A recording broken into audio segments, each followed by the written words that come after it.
Well, hi there. You're watching and are listening to North of Weatherfield, a Canadian Coronation Street podcast. And this week we are talking about episodes that aired in Canada from August 26th to August 30th, 2024. We sure are. So if you haven't seen them yet and you still want to, this isn't the place for you. What should you do? You should leave for now and go watch them and then come back. Yes, that's probably a good idea. I was just going to tell you to avert your eyes and or ears. Either way. Mm-hmm.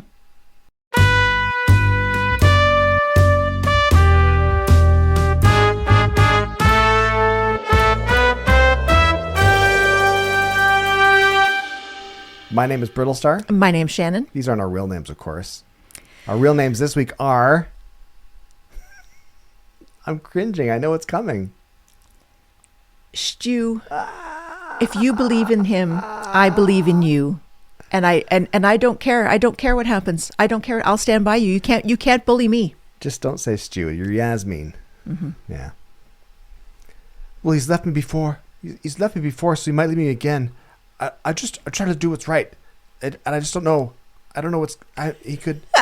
Obviously, by the words, you're Fizz, but you're somewhere between some Hollywood starlet. Judy Garland. And I was going to say in the 1940s. Yep. All right. Judy Garland as Fizz. That's who I was. That's who I am this week. All right, Shannon, what are we talking about? What's the storylines? Because you did all the notes this week. So this week we're going to be talking about Fizz, Tyrone, and Alina. About Mason. Okay.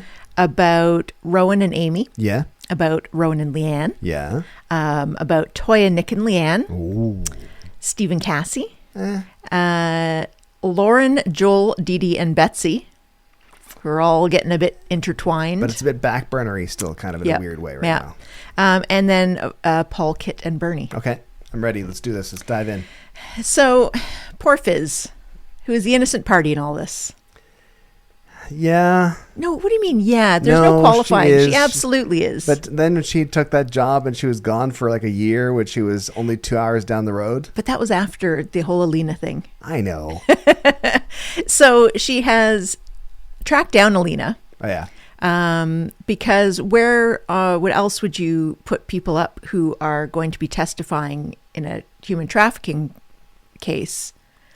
Except for the Chariot Square Hotel. The Chariot obviously. Square Hotel. Yes. It's because not the only hotel in town, but it's the only hotel in town. It's a pretty good budget for the court system with all these cutbacks. Yeah. It's a nice place. Yep. Good for a romantic getaway. Yeah. Good for if you're testifying. Exactly. Yeah. So anyways, Debbie will do you a deal. Exactly. So she finds her there. Mm-hmm. And she walks in and Alina actually has the child from the picture on her phone. Right. With her. Yes. And she asks if he's Tyrone's, and Alina just says, pretend you never saw me. But you look at that kid, and it's like, is this Tyrone's kid? It may actually be Tyrone's kid. He looks a lot like him. Can we talk about the kid? Okay. The fact that Doran. The fact that he is killing it with the lines in his first week. He might be the best actor on the street. He is. Lauren's pretty good. Yeah. Joel's pretty good. Yeah. Doran is way out ahead in the lead. Yes, agreed. He's pretty fantastic. Agreed. Yes, he's more convincing than many of them.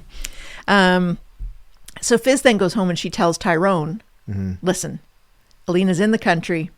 She has a kid. Yeah. It's probably yours. Yeah. And then Tyrone rushes over to the Chariot Square Hotel. Yeah. And Debbie's like, nope, she left about an hour ago. Mm-hmm. Tyrone goes home and then he's angry at Fizz because if Fizz had only told him sooner, he might have found her. Right. Yeah, that's her job, Tyrone. But then Cassie is minding the switch. And she gets a call from an Alina looking for a cab, and she needs a car seat in the car. Right. So Cassie's like, bingo. Because, of course, Cassie would be the grandma. Cassie is grandma. Yeah. So she, of course, steals a streetcar's cab. Steals is a strong word. Is she a cab driver? No. Does she work there? No, but she was asked. No, that's not true. She was asked to answer the phone, so technically she kind of does work there for that time. Are you justifying what Cassie does? I don't want to, but I will say, listen, you guys left her in charge of everything. I want to know when she went and picked Alina up. Yeah. Did she like put the fare on? Like, is she like, oh yeah, I'll put the meter on? Like, does she know how to do this whole thing? No, I don't think she did that stuff. Alina starts freaking out when she realizes they're driving to Coronation Street. Right. And Cassie pulls up in front of the garage, and Tyrone comes out, and he sees Alina and the little boy. Yeah. So they have a bit of a talk, and it turns out Alina has never left England. Yeah. She was afraid to go back because Where's of the she stayed traffickers. again?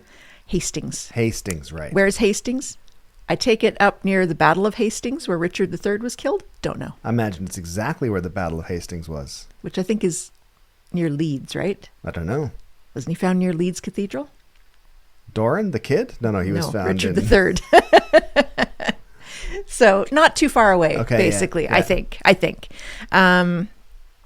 And because she was afraid of the traffickers in Romania. So now she plans on going back in 2 weeks after she's given her victim impact statement, because she'll finally be safe to go back to Romania. Okay, yeah. So she agrees that over the next 2 weeks, Tyrone can get to know Doran a bit. And then Tyrone goes home and tells Fizz, hey, guess what? I found her.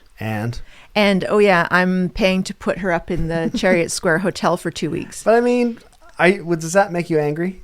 Well, as Fizz points out, you mean we're paying to put her up in the Chariot Square Hotel for 2 weeks.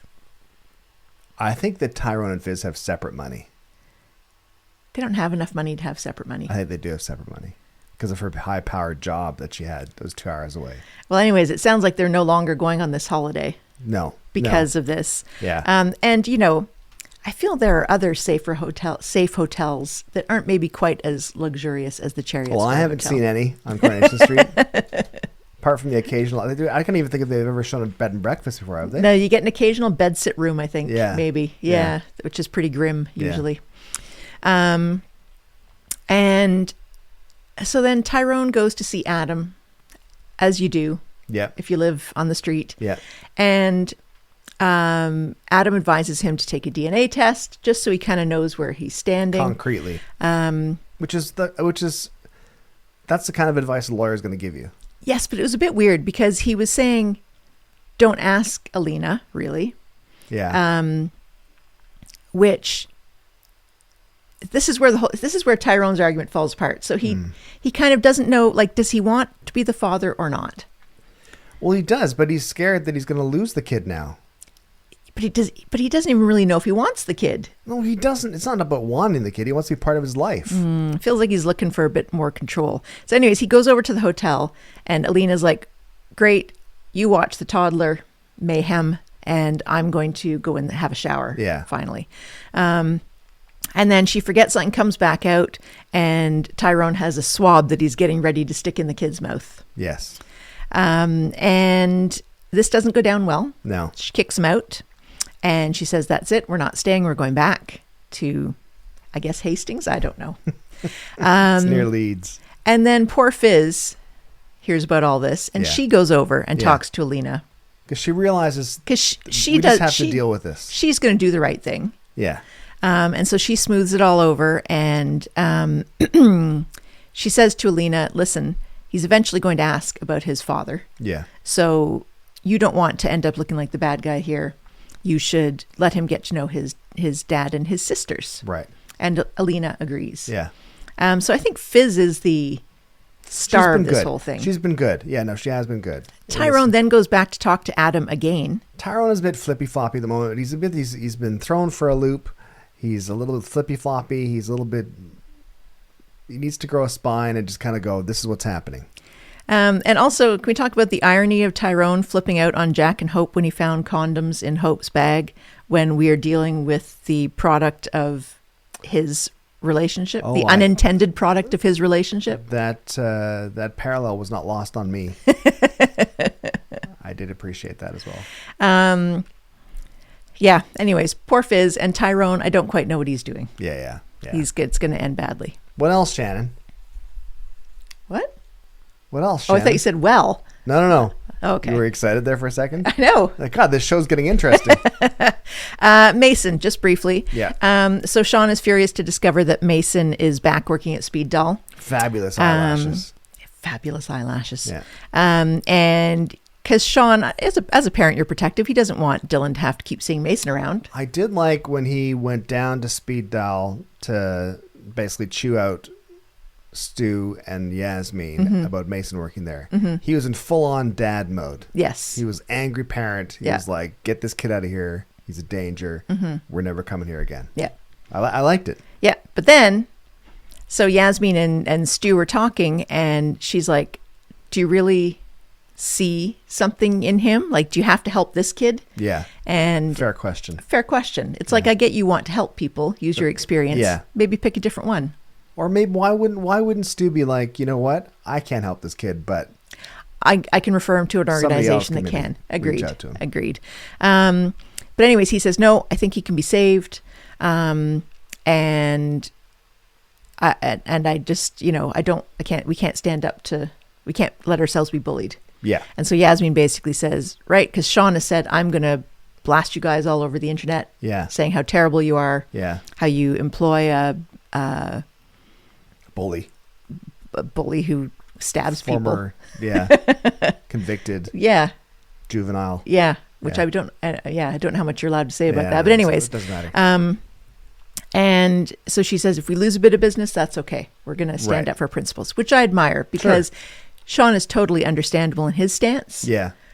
They have to be like, okay, we have to do what's right for us. So anyways, there wasn't much about that. I also found it interesting. They seem to have changed the servers' color schemes in Speed Doll. Oh, have they? Well, so Mason's wearing like a very soft pink apron, and the t-shirts that has some pink in the logo. Matches the decor better. But it's like they're trying to soften Mason's character a bit. Like they're giving him a visually softer look just by his work uniform. Well, do you know what I mean? They're crafty like that. Yeah. Who knows? This time next year, we could be loving Mason. Yeah. Yeah. Yep. He could be doing good things. Yep. Speaking of people who do good things, Rowan. So Rowan and Amy. Amy, have you thought a bit further about that, Amy? Amy. Your Rowan is pretty good because it's slightly transatlantic. It's kind of transatlantic when he talks. Yeah. He's very drawled. So Amy has been meeting with a financial advisor. Yeah. In the bistro, as you do, because you can only meet in the bistro. Well, for that kind of thing. Yeah. For sure. Absolutely. Yeah. And the financial advisor seemed to be connected to the Institute. I don't know if she was or not, but she must have been. Yeah, but she then seemed to try to offer a bit of sort of impartial advice, but she definitely seemed to know. Yeah, she was pretty keen on the whole idea. As opposed to saying, what kind of institute? What is this? What is this again? Yeah. And so Adi had been watching this meeting happening, and as soon as the woman got up and left, he went over. You calling him Adi now? Instead of Addy? I flip-flop. Yeah. Interesting. Sorry. No, you don't have to apologize for it. I think we should just talk to Addy or Adi and find out how to say his name. I was saying it a bit devish there. He does say Adi more. You're right. Yeah. And so Addy goes over and asks her about it all. Who's that? And she tells him what it is, and she says, I'm getting a decent return on Grandma Deirdre's money she left on the investments, but it's a very safe portfolio. Yeah. And Addy says, well, safe is good. Yeah. Especially when you're whatever she is, 20, maybe? Sure. And she says, well, sometimes it's worth like doing something good and helping people. Fair. And he's like, okay, so tell me what this is for. What's the deal? Yeah. Yeah. And she says, well, it's for a resource center for the Institute. And he's like, well, what's in the resource center? And she's like, oh, they do classes and books and all that kind of thing. And he's like, but they already get those from somewhere anyways. So why do we need this? Yeah. She's like, oh, well, and he's like, how do they make their money? And she's like, well, people pay for the courses and all this stuff. And they seem to be making lots of money. And I loved it when he said, my dad is always driving a flash car, even when he has no money. Business isn't good. Yeah. Yeah, exactly. Yeah. And I also liked, he's like, okay, well, what's the return on investment? When does the groundbreaking happen? Like they're asking for the money now, but they haven't exactly. When's the repayment happening? How's this all going down? All good business questions. All very good business questions. Addy or Adi. Yes. has a good head in his shoulders. He does. Doesn't he? Yes. And also we got treated this week to that different camera angle on his face. He was a different guy. He was. Yeah, we've had different camera angles on a few people. Yeah. New it's been enlightening. New director second half of the week. And so anyways, Rowan then, so Addie and Amy are then having a drink in the pub. Yeah. And Rowan comes in and he's like, oh, Amy, I was meaning to talk to you. Can we have a word? And she's like, you can talk in front of Addie. Sure. And she says, but I should let you know that I've decided I'm not going to invest. Yeah. And he says, oh, have you spoken to Leanne about it? And she says, oh, I tried calling Leanne a few times, but I couldn't get through. But I've heard her sister's really ill. Yeah. So Amy wasn't bothered about it. No, she was like, that's fine. She was like, this is understandable. Yeah, exactly. So he's obviously not happy. I liked it. Things are starting to fall apart a little bit for Rowan. Not entirely, but they're falling apart a little bit. He must be spending all of his time loitering around Coronation Street. He's always running into everyone asking to have a word. Maybe there's a charging station nearby for his Tesla. He drives a Tesla. Does he? Yeah, of course, yeah. I don't know. Yeah. So Rowan and Leanne now. So Rowan has told Leanne that Willow, whether or not Willow's real, we don't know, would like her to head the new resource center. Yeah. And so they're going to be meeting with a potential investor that afternoon. So this is, I think, in the heels of Leanne saying that she and Nick would not be investing in the new resource center. Right. So he's now got a different tact. Yeah. And he's like, so asked her to be the head of it. So the meeting is in the bistro office because, again, business happens at the bistro. Business happens at the bistro, baby. It's like Michael Scott. It's like Chili's. Yep. Yeah. Yeah. And then the business bit all seems to be winding up. Rowan says he has to leave, excuses himself. And Leanne's sort of getting ready like, okay, investor person, time for us to leave. Yeah. And he's like, oh, I'd love a glass of wine. And she's like, oh, okay, yep, I'll get you a glass of wine. And he's like, oh, this is very nice. She's like, oh, my partner is, he picks out all the wines and he's got a very good palate. Just throwing it out there, a little bit of business, but a little bit of like, yep, I've got a boyfriend kind of thing, I think. And then sure enough, there was a reason that she should have been doing that because he then says, listen, let's you and I go to my club to discuss this further. And she's like, what is there left to discuss? We've discussed everything and I've got to work. And then he says, well, Rowan promised me that you would look after me.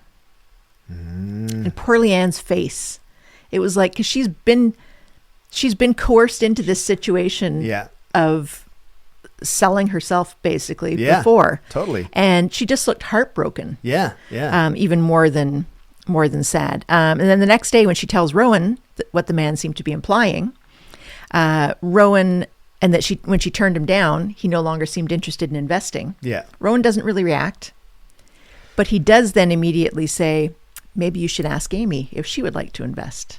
But he also, when he didn't, I was blanking initially on that scene, and then it just came to me now. I remember it now. But when that guy, when she told on the guy about how he's a bit sort of lecherous, he didn't seem surprised that he's kind of like, well, come on, baby. Yeah. It's part of it's business. So here's what I want to know. Yeah. Here's my conspiracy theory. Okay. Was the man really an investor? Or was it a plan to further get more fresh dirt on Leanne, like more stuff to hold over her by if she had followed through with that, or B, was the plan to target Amy's money all along, and he needed Leanne to feel guilty about losing an investor so that she would try to encourage her 20-year-old neighbor to give up her money? I don't think so. I think Rowan spends too much time in his hair. I think that's not. I think it's he was a real investor, but he was indicative of the kind of sketchy types that he works with. Right. These types of people who are like, let's just make some fast money. Right. All right. Yeah. I like both my theories, but anyways. Well, I mean, yours, they're fanciful. All right, Toyah, Nick, and Leanne. Yeah. So Toyah is packing up, going for her hospital stay. Leanne is literally physically and emotionally keeping her distance. Yeah. She's like, I'm off to work. Nick's like, do you not want to take Toyah to the hospital? With the institute, the cult, she's also withdrawing. Yes, so this is like a very deliberate thing. Yeah. Yeah. And she's kind of told Nick and Toyah this. Yeah. But they're not very impressed with it. But she's told them. Yeah. So she heads out the door, says, I have to go to work. David sees her in the street, stops and says, is it Toyah's surgery today? How is she? You're not going in with her? And she's like, oh, no, I'm far too busy. Nick's going to take her. Rowan, once again, has been lurking on the street. And he comes over to Leanne. He's like, why are you talking to Nick's brother? And she's like, because he's asking about Toyah. He's worried. And she says, but don't worry. I'm keeping my distance. I'm not getting involved in any of this. Like, I'm continuing to do the right thing. Yeah. So have no worries about that. Nick's at the hospital. He's waiting in the waiting room. And after a much longer wait than anticipated, the doctor comes out to see Nick, and he tells him there have been complications, that she's out of surgery, but they're still trying to stabilize her and to stop the bleeding. Yeah. And so Nick calls Leanne. Yeah. And she drops everything. Yeah. She realizes the error of her ways. Yes. Yeah. And so she tells Nick that she honestly thought she was doing the right thing by stepping back, but that she's going to be there for Toyah now. Right. Right. And she is. Like, we see her, she's sourcing out kombucha. Yes. That Toyah wants and all these things. And she's packing stuff up for her. Yeah. Yeah. She's really making an effort. And so the next day she and Nick are headed out to the hospital to go and visit. And Rowan's in the street again. He must sleep in his car there. Maybe. I mean, maybe the Chariot Square Hotel is a bit too far away. It might be too far. Yeah. And he asks to have a word. Yeah. And she says, look, I can't. Nick and I are headed to the hospital to see I thought it was a Toyah. big scene. That was a big scene. Yes. Yeah. It was very bold moves. Big line in the sand for her to draw. Yeah. And so she says, nope, going to see Toyah. And he says, well, listen, Amy's pulled out of the investment. And she's like, I have to go. Man, I can't discuss this with you right now. And she and her giant kombucha bottle get in the car. Exactly. And Nick is looking pleased. He's kind of, it's like, kind of like admiring. Yeah.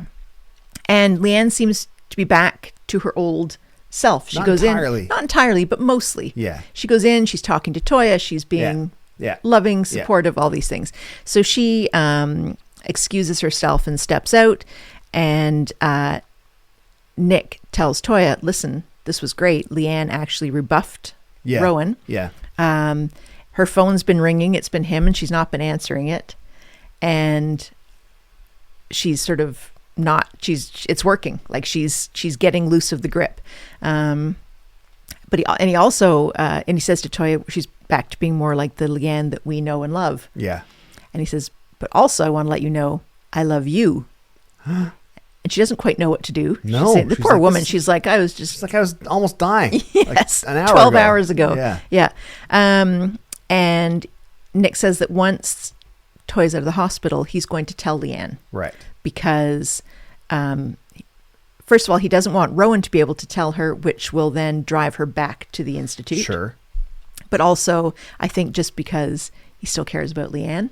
Yeah. And he wants to do the right thing and not have her be caught off guard like that. Yeah. He's kind of dreaming as well, right? Absolutely. But, yeah. I don't know. What are you going to do? What are you going to do? Exactly. And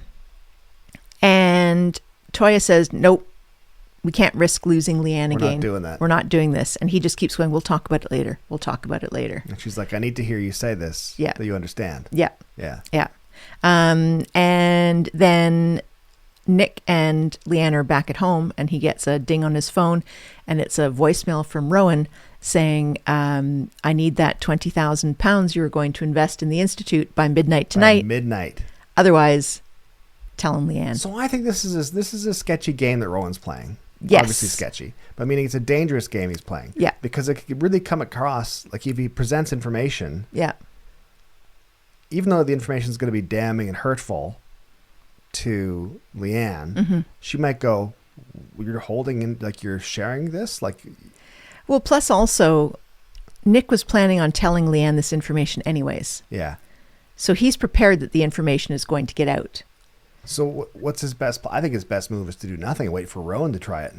I think maybe. I think, yeah. Because Rowan's got to play his cards, and if he plays his cards, well, that's it. He's done. And then, I mean, Nick also literally has the voicemail saying, if you don't pay me money, I'm going to tell Leanne this thing that I've been holding back from her. Yeah, I don't know. And Nick is in a no-win situation. He's been in a lot of things. So Steve and Cassie. Yeah. So a couple of weeks ago, I was finding them a bit exhausting.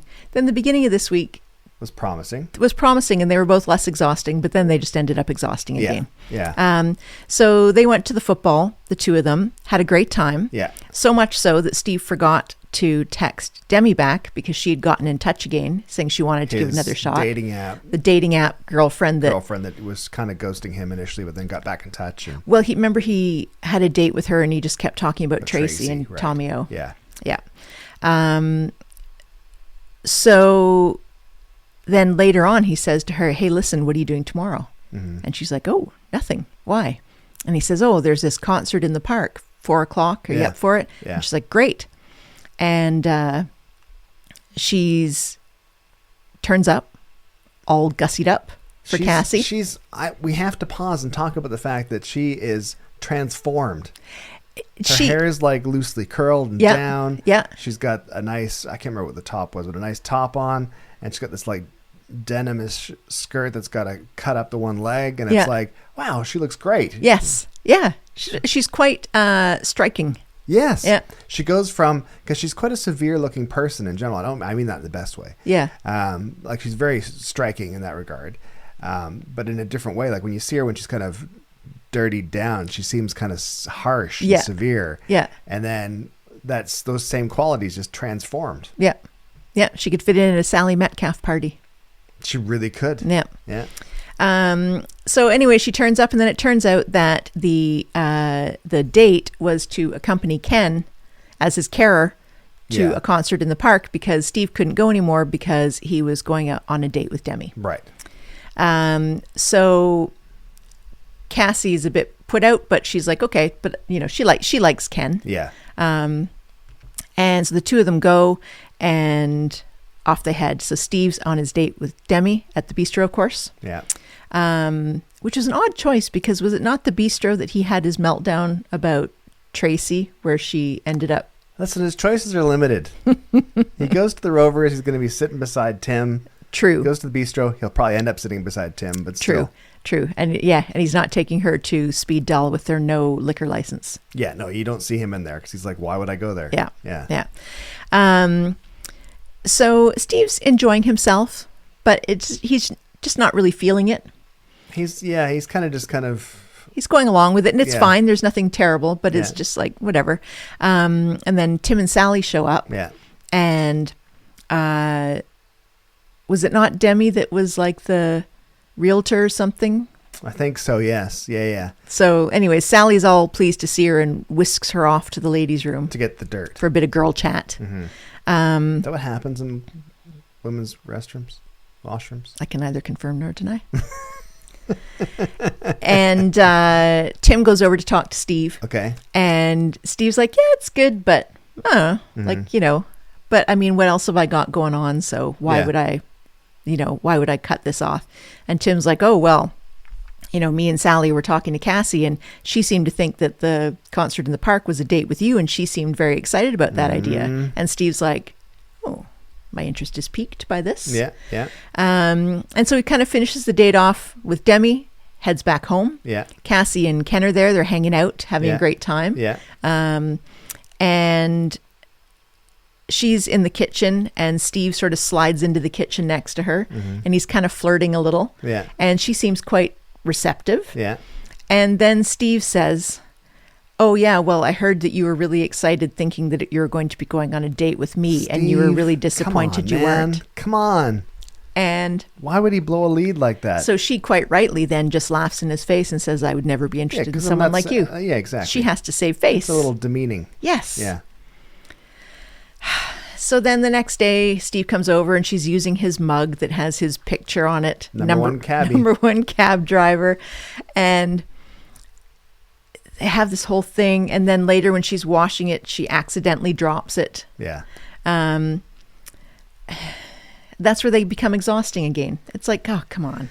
I know. I think because I don't have enough of a will they or won't they that I care about. Exactly. There's more interest. That storyline, there's more interest in the once they get together part of that storyline. Yes. Them, will they or won't they? Don't care. No, it's Just not a do it big or enough not. tension. Listen, Michael and Glenda, big flash in the pan, done. Fiery passions for about 4 or 5 minutes, and then that was enough. So that it can happen quickly. It doesn't need to dwell on it. Yep. So I think there's exactly. I look at their relationship and I think I don't care if they get together. Yeah. If they get together, they're going to be interesting. Yes, exactly. Yeah. She's another Karen. She's She's a liability. Yeah. She's her own worst enemy. Yeah. And so is Steve. Yeah. He's his own worst enemy. Yeah. As well. Also, a little side note. Obviously, they have a new props person who has a line on getting mugs made. Because they had that mug. A lot of them. They had when Tyrone and Kevin were having tea at the garage, they had 2 different iterations of the Webster's Garage mugs. Yeah.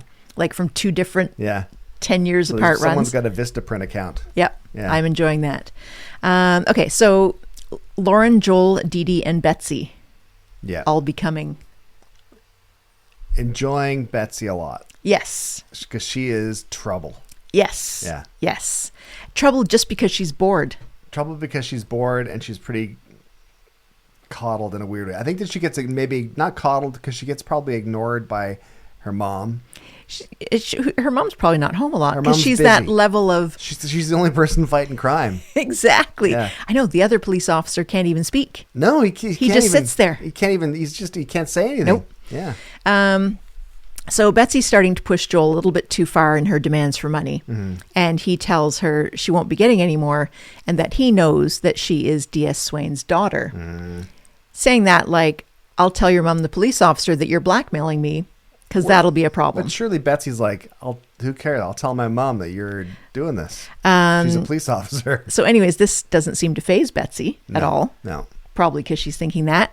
And then Joel does his classic move and he grabs her and throws her up against the wall. Yeah. Pressing into her neck. Yeah, exactly. Trying to intimidate. And it works. And it does she work. 'Cause crumples. She realizes I'm way outgunned here. Yes. Yeah. Yeah. This is like a whole different level of, and so she runs away.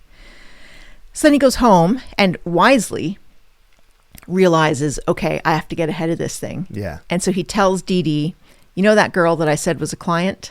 Mm-hmm. She's not, actually. She's D.S. Swain's daughter. Mm-hmm. I ran into her one time her and a friend outside the police station. Right. She was upset because she was going to get in trouble and didn't want her mom to know. Yeah. And so I was trying to help her out and trying to protect her, but she's been getting a bit too much. Yeah. And I think I need to, and she won't stop calling and texting and stuff. Yeah. And so Dee Dee's like, oh, it sounds like she's got a teenage crush on you. And you can see Joel going, yes, she does. That's the ticket. Yeah.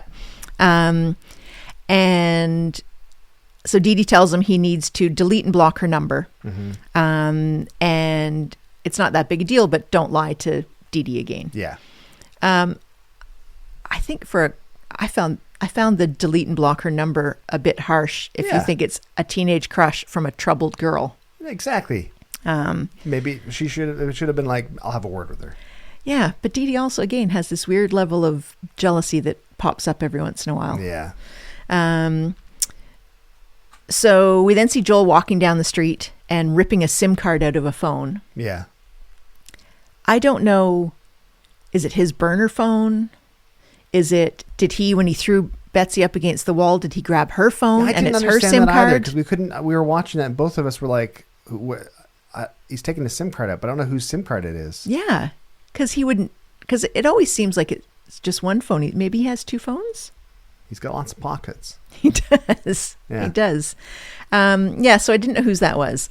But then Max has convinced Lauren to come and have lunch at the bistro. Yeah. 2-for-1 coupon. Yeah. That she should get out of the hospital. Mm-hmm. Because, of course, she's in the hospital now because she has nowhere to go and the baby is a preemie. Yeah. So they're keeping her there and they're going to be moving her into a sort of maternal unit, I think, for mothers that need support. And so this is her first time out of the hospital and her first time anywhere, really, because she was sort of locked in that flat. Yeah.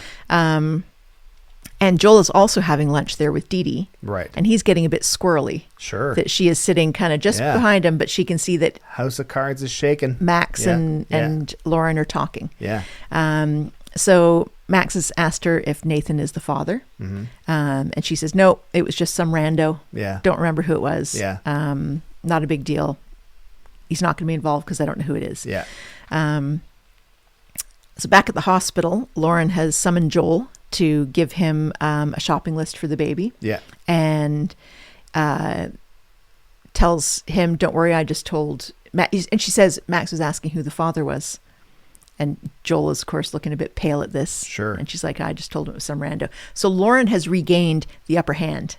Yeah. Because the last time they interacted in the hospital was when he pinned her down. I think it's because she's realizing she's got a support network now. Yes. She's like, oh, I've got people who actually care about me. Yeah. And I realize that now. Yeah. So I'm maybe in a bit better position than I thought I was. And I'm going to just use you for stuff like getting stuff for the baby. Yeah. Yeah. It's still a bad idea. Oh, yeah. Yeah. And then we see Ed and Dee Dee at the flat. Dee Dee, the attorney, Yeah. who has let her laptop go dead and only has one charger that she brings back and forth. Yeah. Dee Dee, come on. She would have never let that happen in LA. Nope. She would have had a charger at home. Exactly. And a charger in the office. Exactly. And so Ed picks up an iPad, I'm pretty sure. iPad and like a rugged... Yeah, like like one of the things you give to your kids. I was going to say the cases like the middle school kids that get iPads. Yeah. That's the case they have. Well, whose tablet's this then, Dee? Which and she's like, it's Joel's, but I don't know the password. Which is weird for an iPad. A computer, I get like What do you mean it's weird for an iPad? No, meaning if you're dating, if you're living with someone, Yeah. you're engaged to someone, you might never ask them their laptop password because you're both professionals. That's used for but that. their relationship's weird though. But your iPad? Yeah, their relationship's weird though because it's like they're doing the whole thing where they're living together but they're not sleeping together, and it's like, grow up. But who keeps sensitive information when they have a laptop and a phone? Who's got sensitive information on their iPad? It's going to be on your other two devices, surely. Probably. You know? Yeah. I thought it was a bit weird. Yeah. But anyways, he sees a notification pop up regarding, and I didn't quite get this, was it his recent review of Belfast Airport? It was a request to review Belfast Airport. Okay, Kind of gotcha. like hey, you just recently did something with Belfast Airport. How was your experience? How was your experience? Gotcha. Yeah, Okay, yeah. thank you. I thought Wasn't that he'd been there? I thought for some reason Joel was like participating in one of these like TripAdvisor things Yeah. or Expedia, and it's like, Joel, if you're trying to cover your tracks, maybe don't rate all the places I you thought go. it was weird because it was like he's not buying an airline ticket from Belfast Airport. He's buying it from an airline or a travel service. I take it Belfast is only like an hour and a half long flight from Manchester. Oh, so sure. I was wondering if he'd maybe popped over during the day I don't think to so. scout for a flat for Lauren. I don't think so. I think it was just he'd bought the tickets and that was like, hey, you bought some tickets to come to Belfast. How was it? Maybe that was it. Was she maybe? Yeah, maybe. Yeah. Do you think he was ever going to buy her a flat? Not buy her, rent her a flat in Belfast? I think that was the initial plan, and I think he's realized, oh, maybe I should. And then he's like, I'll get rid of the baby, then let's get rid of her. Mm-hmm. But now I don't know what the deal is now. Yeah, yeah. Yeah, I don't think he went over though, for sure. Okay. Okay. If you say so. Paul, Kit, and Bernie. So Billy and Paul are hosting a dinner. Bernie, Dev, Gemma, the quads. Yeah. I appreciated that scene because it was, I don't think Chesney was there, was he? No. No, him and Joseph weren't there. No. But they were, the adults crowded around the table, wine being poured like crazy. Yeah. Kids off Doing in their the corner. thing. You actually saw them. Yeah. All the quad And it's squad. like, this is good. This is what a chaotic family meal is like. And it was all going great. Paul was talking about how he was disappointed that Kit couldn't be there. And Gemma says, oh, I asked him, but he's working, so he can't come. Yeah. Gemma knows that he didn't want to come, Yeah. but she's covering up. Billy then goes to the pub to get another bottle of wine, and he sees Kit there, asks him why he doesn't come over, and basically Kit makes a bunch of excuses and then says, actually, I just don't want to come because of Bernie. Yeah. So the next day, Billy tells Paul about it, and that, Kit was swerving Yeah. the Didn't wanna occasion come, because of obviously, Bernie. And so Paul asks to meet with Kit, and for Bernie to maybe show up later, but he wants to have a one-on-one meeting with Kit to talk to him. So Kit Kit arrives. Billy goes out. Paul and Kit have a great conversation. Paul tells Kit he regrets the years that he lost by being upset at his mom, being mad at his mom, and not keeping contact. Sees it as wasted time. And he says she's always been a mess. She used to be even more of a mess than she is now, but she's always trying. Yeah. She's not, like, her heart's in the right place. And he says it would be really important to me. Like, I would really like you to give another go. And Kit tells Paul that after Bernie stood him up on his 21st, he just became angry. Yeah. Angry all the time. Which adds up. Yes. And he said that when he then found out about Paul and Gemma, he wanted them to be as angry at Bernie as he was. And I thought that was, like, it was great that he seemed to be, there's a bit of self-reflection. Yeah. And he basically said as well... he said, I'm not a very nice person. He said, I'm not as nice a person as you think I am. Yeah. It's like, I'm not always a nice person. Yeah. Which was like a real revelation. Yeah. It didn't seem like something he was proud of. He was just like, you're not going to get better than this because this is what I am. Yeah. Because of those things that have happened to me. Yeah. So I like that. And Kit did seem to be kind of taking Paul's words to heart a bit. And then Paul begins silently choking. Yes. Kit doesn't know what to do, rushes over. I mean, it's good you have a police officer there because they know some basic medical stuff. Right and away. He starts dialing 999, and then the episode ends. Do we think, I don't understand the disease enough. Is he choking on his own tongue? I think his throat does not... It looked like it was maybe his tongue. Right.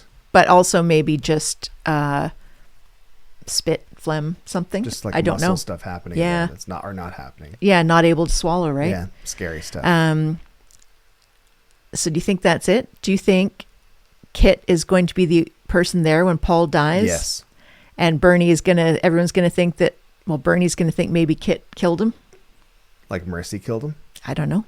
Or just neglect or jealousy or... No, I don't think that. I think that there's a good chance he's going to be the one who's there, though.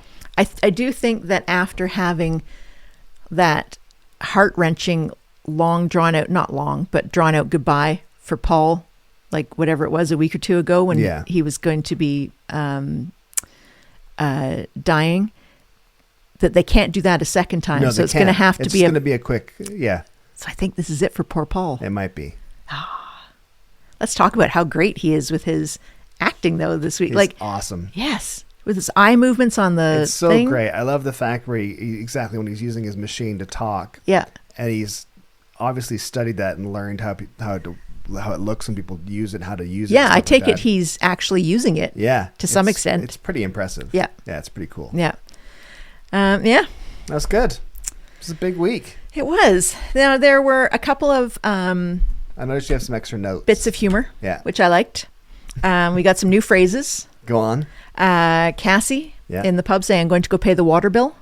I caught that. For going to the toilets. Yeah. Now, Hope brought up the classic that I remember all the teenage boys saying when I was a kid, I'm Hank Marvin. I thought that was a retro phrase for her to have. Yes, which is Cockney rhyming slang for starving. I'm starving. Yeah. And then Ruby added a new one. I'm so hungry I could eat a low-flying duck. I like that. That was my favorite one. That was really funny. I like Ruby. Yeah. Well, but that line was really Ruby. Good. Because Hope and her are very different characters. Yes. They're very different actors. Yeah.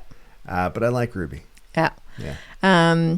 And then one of my other favorite funny lines was David talking to Nick about Toyah and Leanne and that whole messy situation. Mm-hmm. And he said, as pricey as they are, I'd hate to be in your shoes.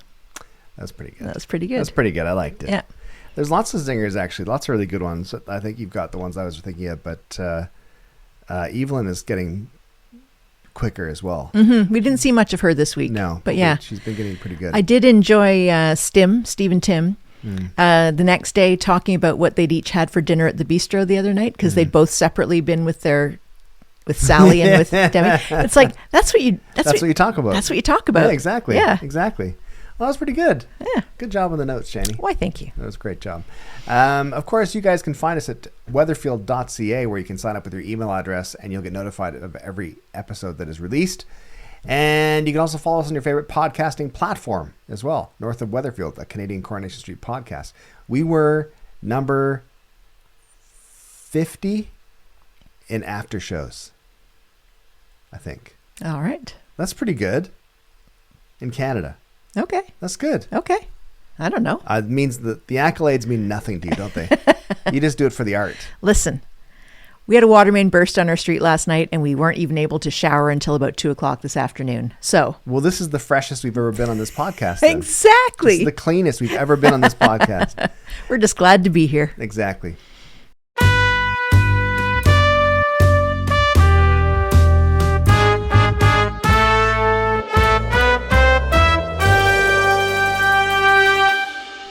So there you go. Anything else you want to add? No, I don't think so. All right. Yeah. We got to keep catching up. We have to keep on top of our Coronation Streets. The two episodes on Friday are a killer. I'd like to have 2 on Monday so that I could pick, like maybe on a Tuesday I watch 2 episodes. But the problem is we have a bit of a social life currently, and it's messing up our Coronation Street life. Winter's coming. We'll lose our social life. Yeah. Exactly. Thanks so much for watching. We'll see you next week. Take care.